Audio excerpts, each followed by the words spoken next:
the last time you did something for the first time?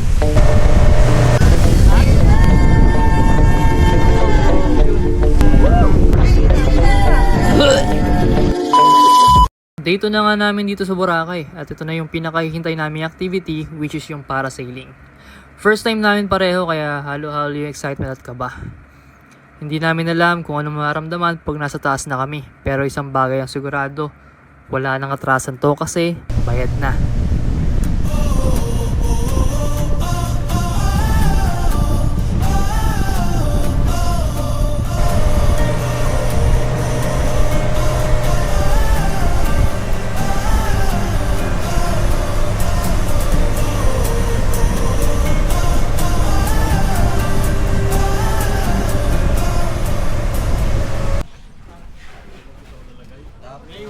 So habang iniintay yung turn namin, pinaglista muna kami dito at pinag-sign ng waiver. Kunwari, kalmado lang, pero sa totoo, pinakakabahan na kami dito. Or ako lang yata. Siyempre, hindi pwedeng walang life vest, no? Huwag naman kayong sasakay ng wala.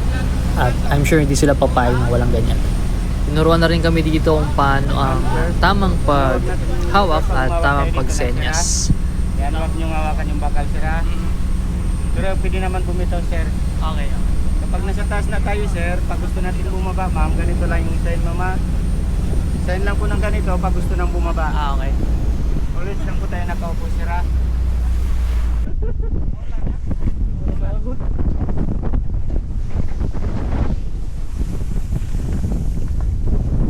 Grabe, mas lalo nga akong kinabahan dito nung inopen na yung shoot. Sabi nila relaxing daw pag nasa taas na, pero tingnan natin.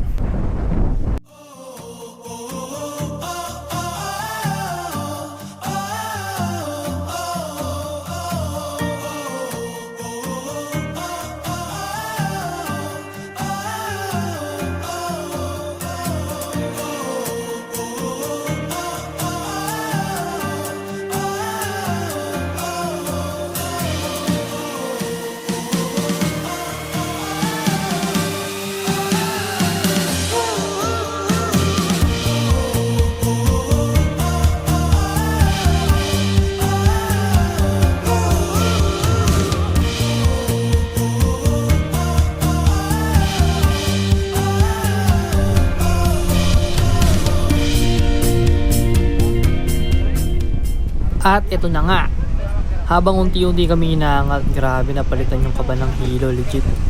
Pero si Vibe parang wala lang, tibay mo ha.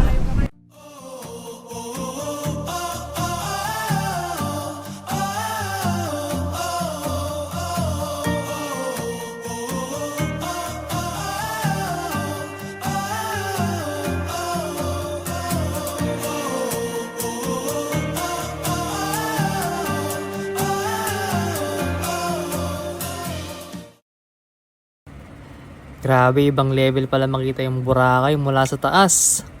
Siguro yun yung nasa isip nyo na iniisip ko, pero hindi. Focus lang ako dito kasi nanlalambot na ako sa kaba. Tahimik, presko yung hangin at hindi na umaakit yung dugo ko. Grabe na tong experience na to. Pero isa siya sa mga moments na mapapaisip ka. Bakit ba namin to ginawa? Hindi, joke lang. Buti na lang talaga at ginawa namin to. Sulit, oo.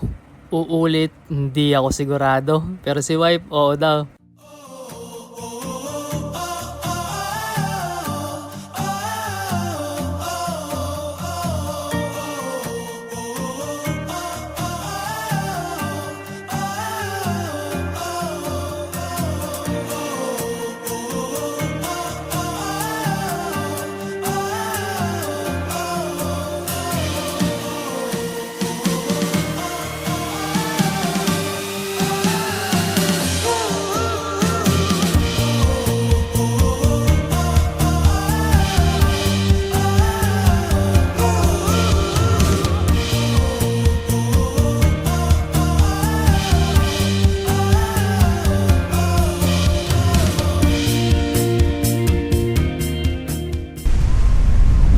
So dito tamang masid at kwentuhan lang. Nililibang yung sarili dahil nga kinakabahan at nahihilo na. Ang taas na nito pero tuloy-tuloy pa din yung pag-angat namin.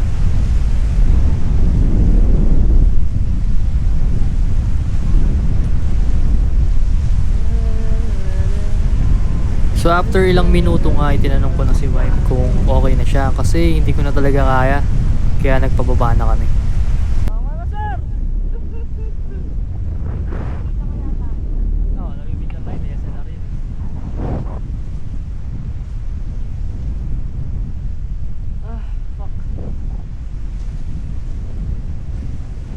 Okay ka na, be? Okay na.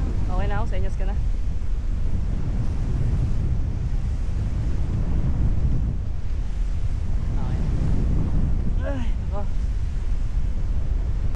So dahil pababa na kami dito, akala namin tapos na or akala ko tapos na ang paghihirap ko. Ayun pala, mas nakakahilo ang pababa.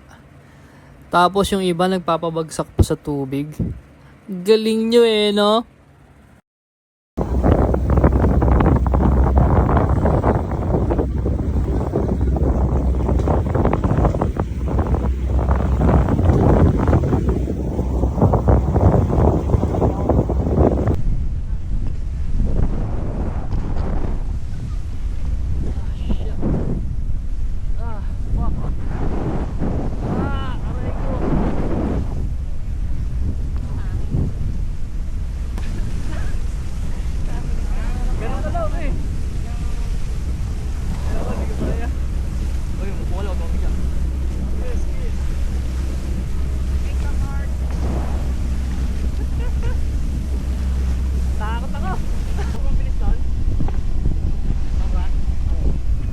At dahil di na nga namin kinaya, eto na ang nangyari.